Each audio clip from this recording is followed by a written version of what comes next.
Hello everyone, welcome to test fees. हम देख रहे थे एग्रीकल्चर का टॉपिक फसल उत्पादन का परिचय, इंट्रोडक्शन ऑन क्रॉप प्रोडक्शन। तो प्रीवियस लेक्चर में हम सस्य प्रणाली, सस्य क्रम मीन्स क्रॉपिंग सिस्टम देख चुके थे।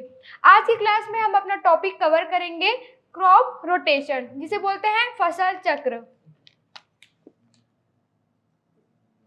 फसल चक्र जिसे बोला जाता है क्रॉप रोटेशन।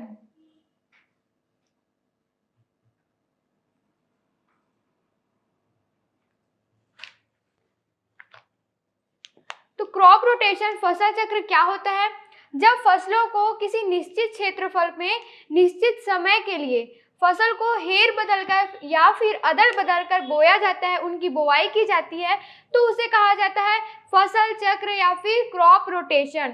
ठीक है, इससे क्या होता है, जो हमारी जो भूमि होती है, जो सॉइल होती है जिसमें फसल को उगाया जाता है, क्रॉप को प्रोडक्शन किया जाता है, उसकी जो उर्वरता होती है, उपजाऊ क्षमता होती है, वो बनी रहती है। जिससे क्या होता है, जो फसल है उसको समस्त जो पोषक तत्व होते हैं उनकी आवश्यकताएं की पूर्ति होती रहती हैं। तो बेसिकली फसल चक्र क्रॉप रोटेशन होता क्या है?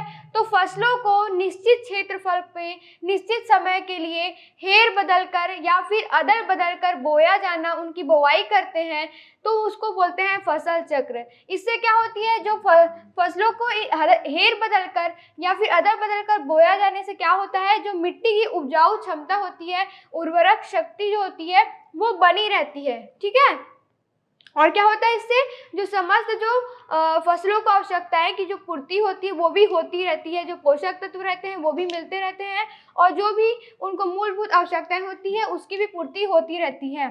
तो ये था हमारा फसल चक्र क्रॉप रोटेशन। अब इसके बाद हम देखते हैं कि जो फसल चक्र है उसका सिद्धांत क्या है, उसके लिए किन बातों का ध्यान रखना चाहिए, और फसल चक्र जो क्रॉप रोटेशन है उसको प्रभावशाली बनाए रखने के लिए हमें किन किन बातों पर ध्यान देना चाहिए। तो नेक्स्ट हमारा इसके आगे टॉपिक देखते हैं फसल चक्र के सिद्धांत।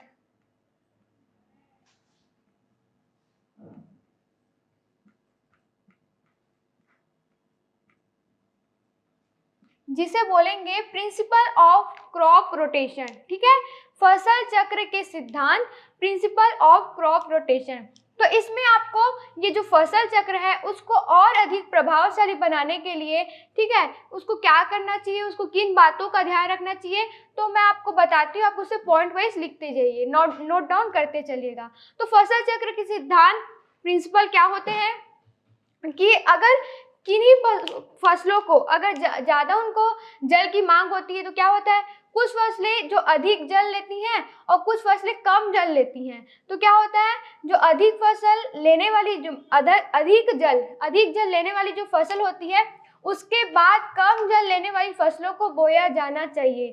ठीक है, तो हमारे सिद्धांत में फसल चक्र के प्रिंसिपल में हमारा पहला पॉइंट हो जाएगा कि जो अधिक जल चाहने वाली जो फसल होती है उसके बाद कम जल चाहने वाली फसल को बोया जाना चाहिए। उसमें आप एग्जाम्पल में लिख सकते हैं धान के बाद चना की फसल।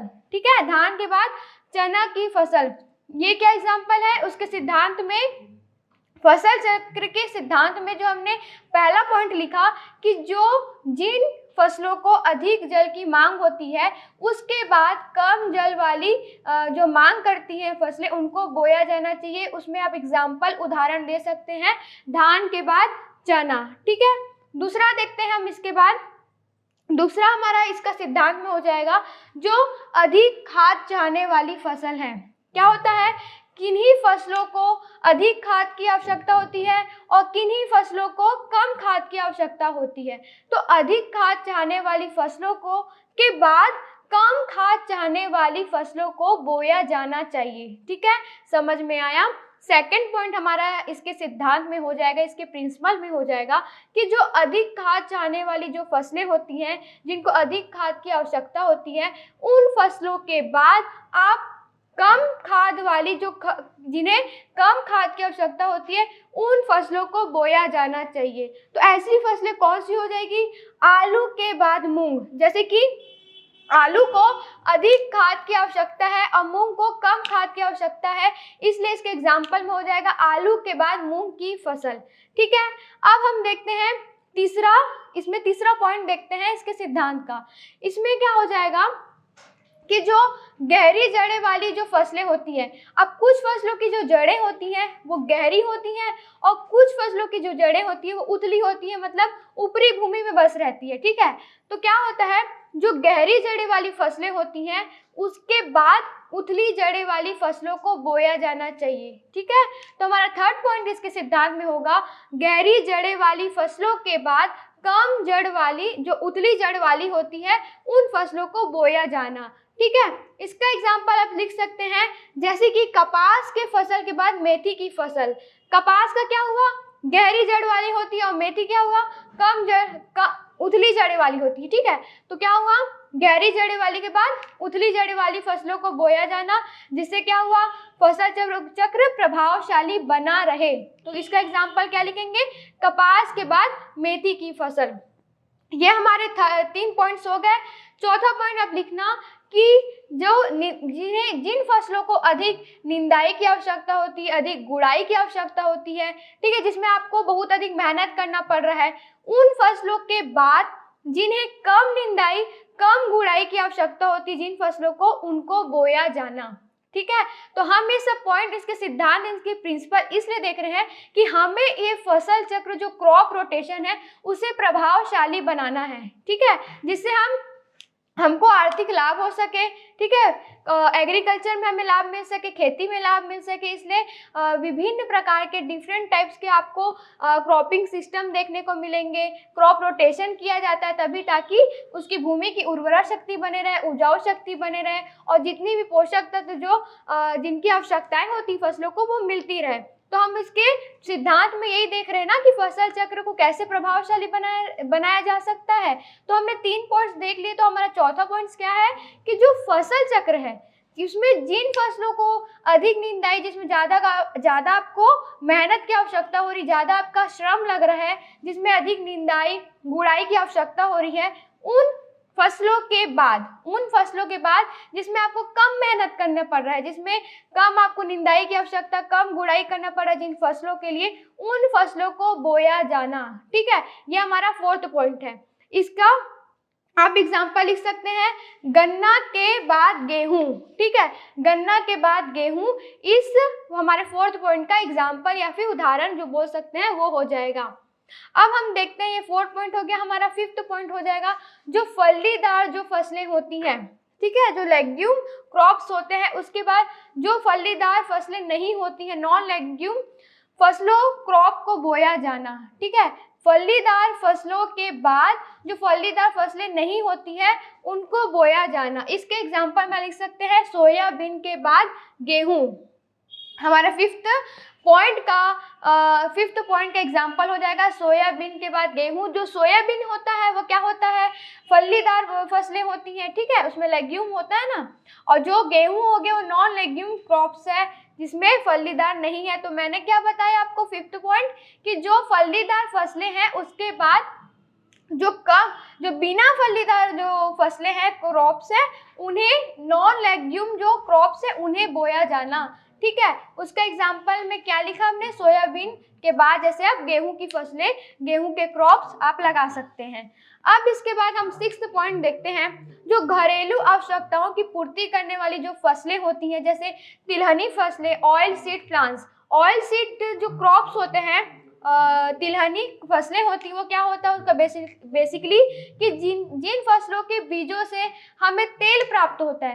तेल आपके घरेलू आवश्यकताओं के लिए पूर्ति करता है, जैसे आपको अपने खाने में, आपके भोजन बनाने में, आपके फूड के बनाने में आपकी आवश्यकता करेगा, घरेलू कामकाजों में जो यूज होता है।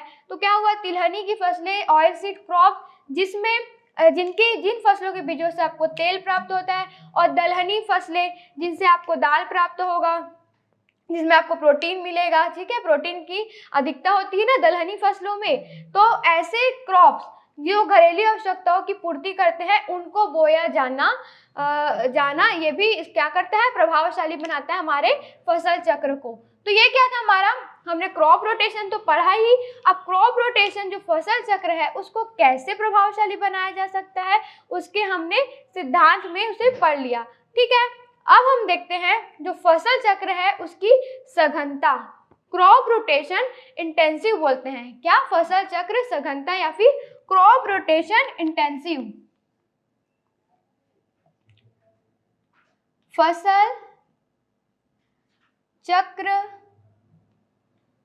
सघनता जिसे हम बोलेंगे क्रॉप, उसका सी लिख रही हूं, रोटेशन का आर और इंटेंसिव का आई।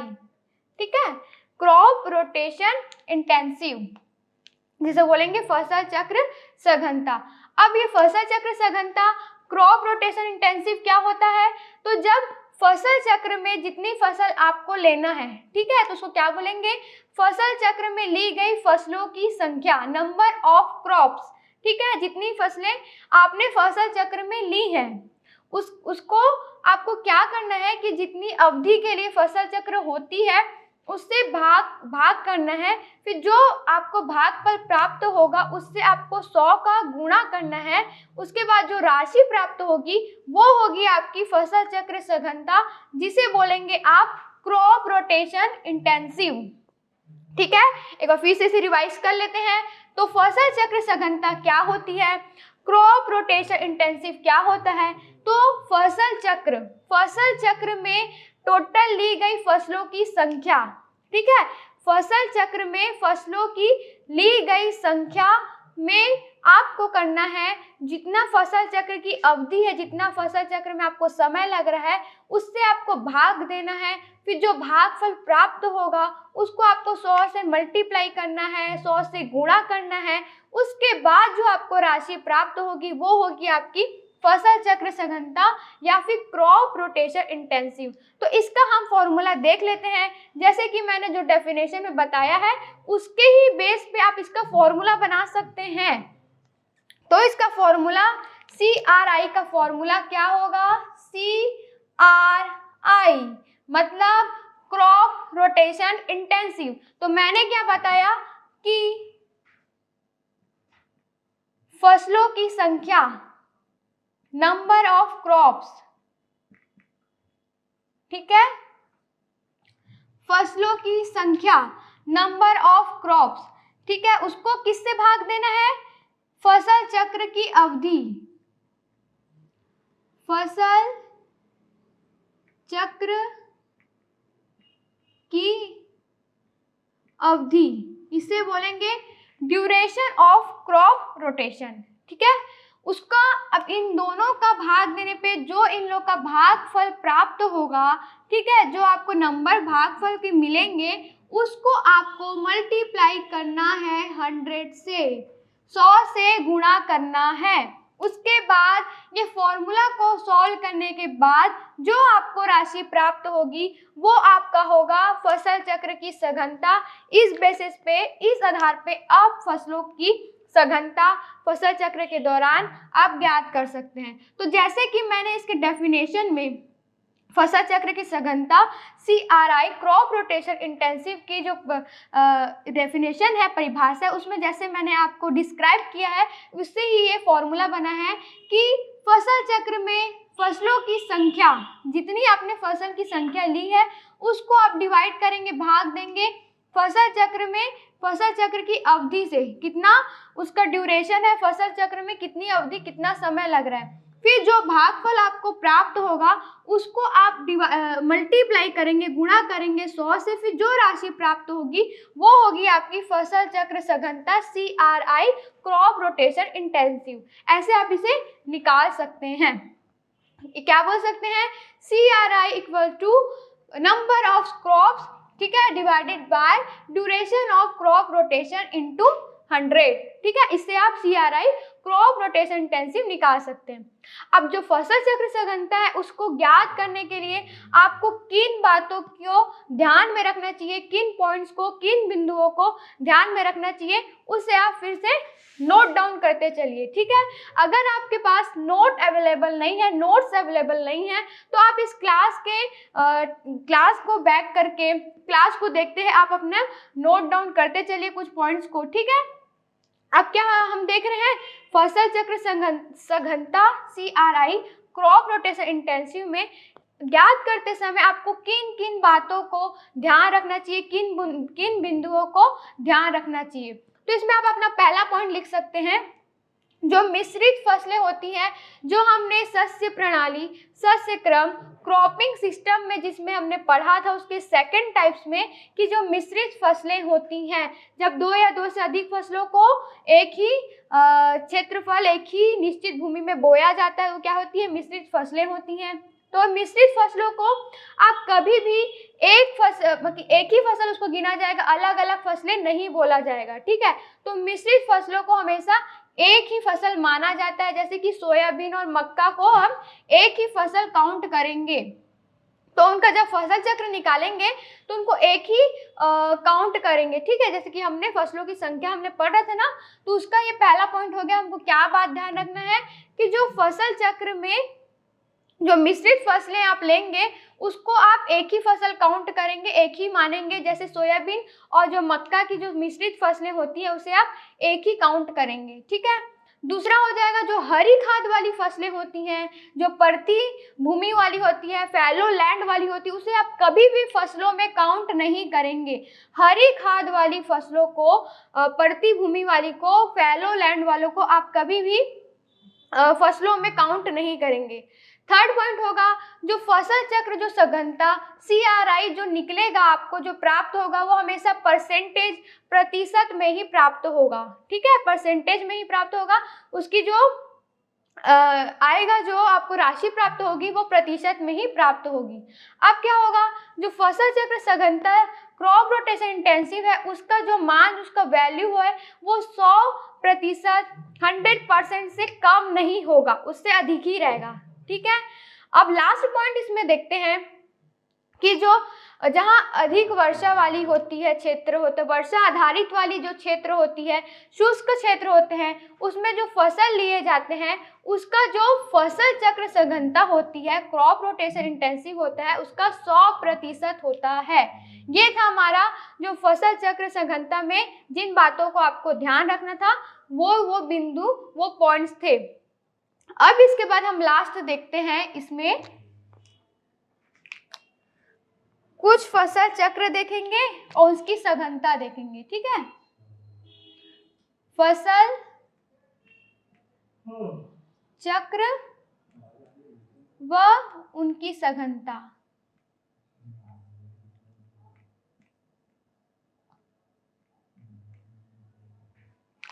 ठीक है, फसल चक्र देखेंगे, ठीक है, कि एक वर्षीय जो फसलें होती है उसमें उनकी सघनता, इंटेंसिव कितना होता है, जो द्विवर्षीय फसलें होती है उसमें कितना होता है, जो 3 वर्षीय होती है, जो 4 वर्षीय फसलें होती हैं, उन फसलों को देखेंगे, उनकी सघनता परसेंटेज देखेंगे, ठीक है, इंटेंसिव देखेंगे।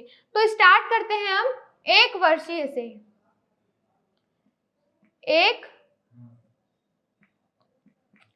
वर्षीय फसलें व उसकी सघनता।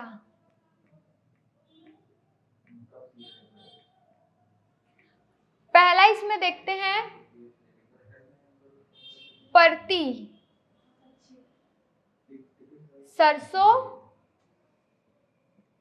जिसकी सघनता हो जाएगी 100%, ठीक है। दूसरा हम देखते हैं इसमें चरी बरसीम, इसका कितना देखते हैं 200%। धान, गेहूं, मूंग, इसका कितना परसेंट आपको मिलेगा 300%। ठीक है, उसके बाद हमारा हो जाएगा टिंडा आलू, टिंडा आलू, मूली और करेला। जो ये फसलें होंगी उसका कितना होगा? 400%। ठीक है, तो हम अपना देख रहे हैं कि जो फसल चक्र होती हैं उसमें उनकी सघनता देखेंगे कि कितना परसेंटेज होता है, इंटेंसिव कितना होता है। तो हमने स्टार्ट किया है एक वर्षीय फसलें व सघनता। ठीक है, एक वर्षीय फसलों को हम देख रहे हैं, एक वर्षीय फसलें, एक वर्षीय फसलें व उनकी सघनता। तो पहला इसमें हो जाएगा प्रति सरसों, जिसका परसेंटेज, जिसका सघनता आपको 100% देखने को मिलेगा। दूसरा देखते हैं चरी बरसीम, जिसमें आपको 200% उसकी सघनता रहती है, इंटेंसिव रहता है। थर्ड देखते हैं धान गेहूं मूंग, उसमें कितना हो जाएगा आपका 300% हो गया। और देखते हैं लास्ट हमारा टिंडा आलू मूली करेला, जिसका सघनता परसेंटेज कितना होता है? 400%। ये था हमारा एक वर्षीय फसलें व उसकी सघनता। अब हम देखते हैं इसमें द्विवर्षीय फसलें व उसकी सघनता। द्विवर्षीय फसलें व सघनता।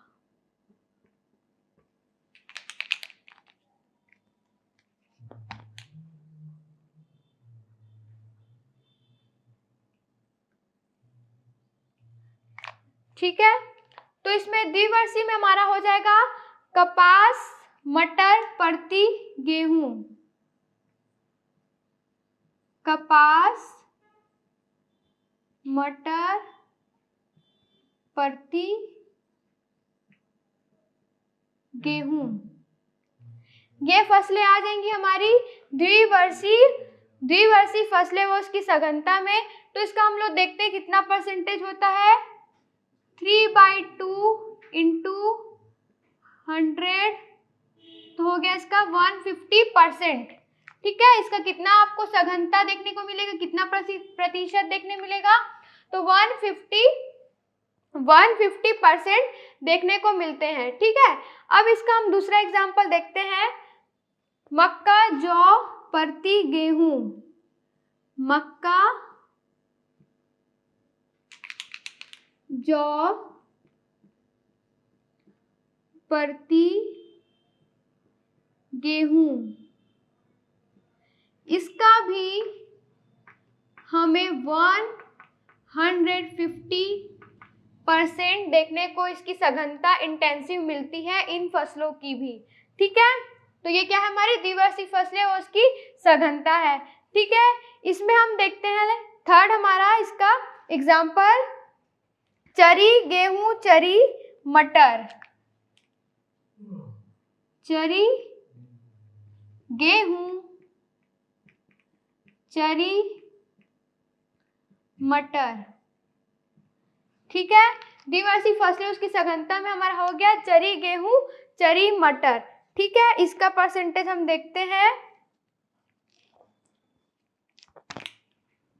4/2 इंटू 100 इक्वल टू 200%, 200% इसकी सघनता वैल्यू, इसकी इंटेंसिव वैल्यू देखने को मिलती है। तो क्या थी हमारी द्विवर्षीय फसलें व उसकी सघनता हो गई। अब हम देखते हैं 3 वर्षीय फसलें व उसकी सघनता। दूसरा हमारा था ये, अब तीसरा देखेंगे 3 वर्षीय फसलें व उनकी सघनता इंटेंसिव। जो 3 वर्षीय फसलें होती हैं उनकी वैल्यू हम देखते हैं,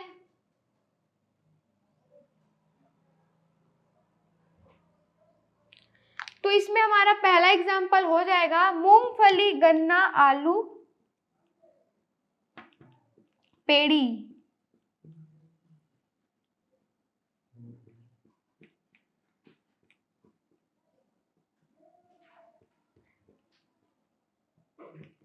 क्या बताया कि मूंगफली, गन्ना, आलू, पेड़ी, ठीक है, इसमें क्या हो जाएगा हमारा परसेंटेज 3/3 इंटू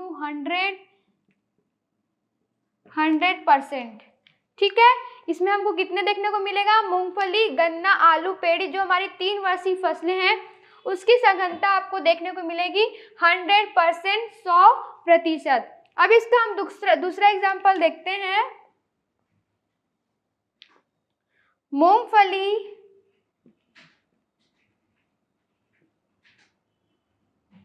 अरहर, गन्ना, मूंग, गेहूं, मूंग,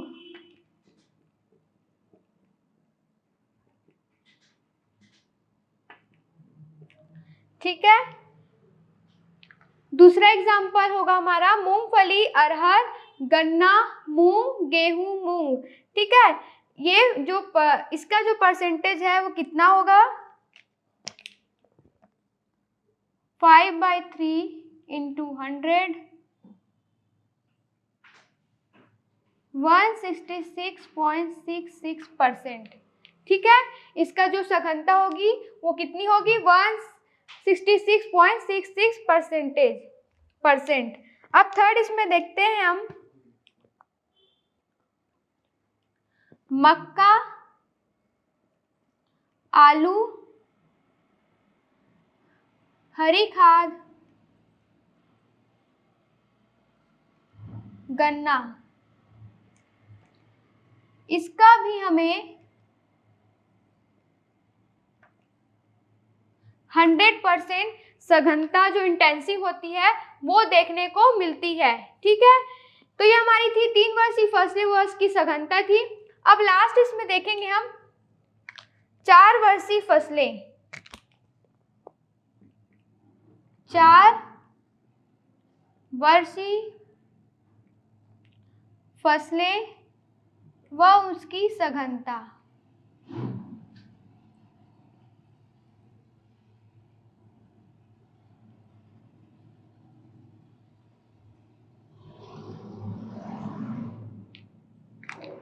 ठीक है, 4 वर्षीय फसलें व उसकी सघनता। तो 4 वर्षीय पौधे में आएगा कपास, मेथी, गन्ना,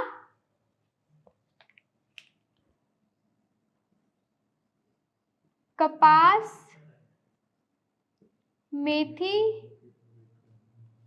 गन्ना, पेड़ी,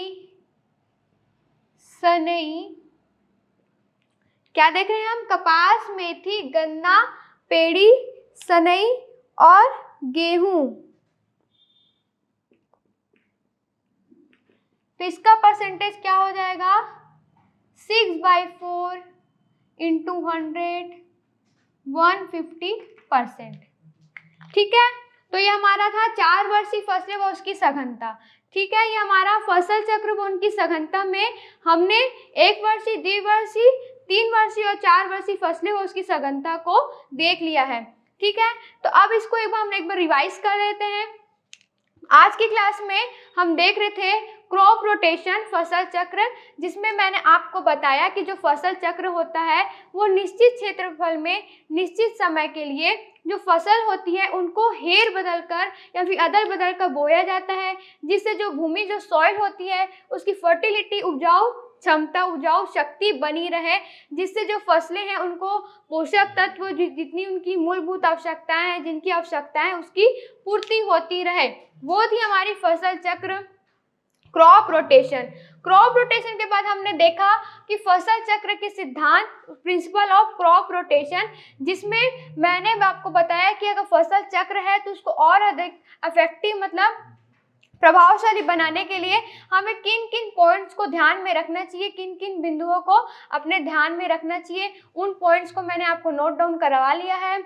उसके बाद मैंने बताया कि फसल चक्र सघनता, क्रॉप रोटेशन इंटेंसिव क्या होता है। तो फसलों की संख्या, फसल चक्र में ली गई फसलों की संख्या को भाग फसल चक्र की अवधि से भाग देने पर जो भागफल प्राप्त होगा उसको 100 से मल्टीप्लाई करना है, गुणा करना है। उसके बाद जो राशि प्राप्त होगी वो होगी आपकी फसल चक्र सघनता, क्रॉप रोटेशन इंटेंसिव। इसका फॉर्मूला हमने देख लिया।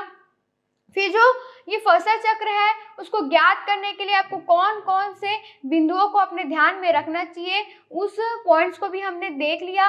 लास्ट में हमने देखा कि जो फसल चक्र वो उनकी सघनता की अलग अलग जो फसल चक्र होते हैं उसमें क्या सघनता सेम होती है, उन फसलों में इंटेंसिव सेम होती है कि कितनी कितनी इंटेंसिव उनकी सघनताएं होती हैं। तो हमने एक वर्षीय फसल चक्र से स्टार्ट किया जिसमें एक वर्षीय फसल व उसकी सघनता इंटेंसिव को देखा, उनके परसेंटेज वैल्यू को देखा।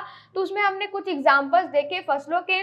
वैसे ही हमने द्विवर्षीय फसलें देखी, उनमें उनकी सघनता देखी, उनकी उसकी परसेंटेज देखे। उसके बाद हमने 3 वर्षीय फसलों की बात की, उसमें उनकी सघनता देखी, इंटेंसिव देखा। और एट लास्ट हमने देखा 4 वर्षीय फसलें, ठीक है, जो 4 वर्षीय जो फसलें होती उसकी सघनता देखी, इंटेंसिव देखा उनका, कि उनका एग्जाम्पल लेके उन फसलों का सघनता देखी कि किसमें कितना होता है। तो ये थे हमारा फसल चक्र व उनकी सघनता, इंटेंसिव। ठीक है, तो आज की क्लास यहीं तक, मिलते हैं नेक्स्ट क्लास में। तब तक के लिए स्टे ब्लेस्ड, थैंक यू।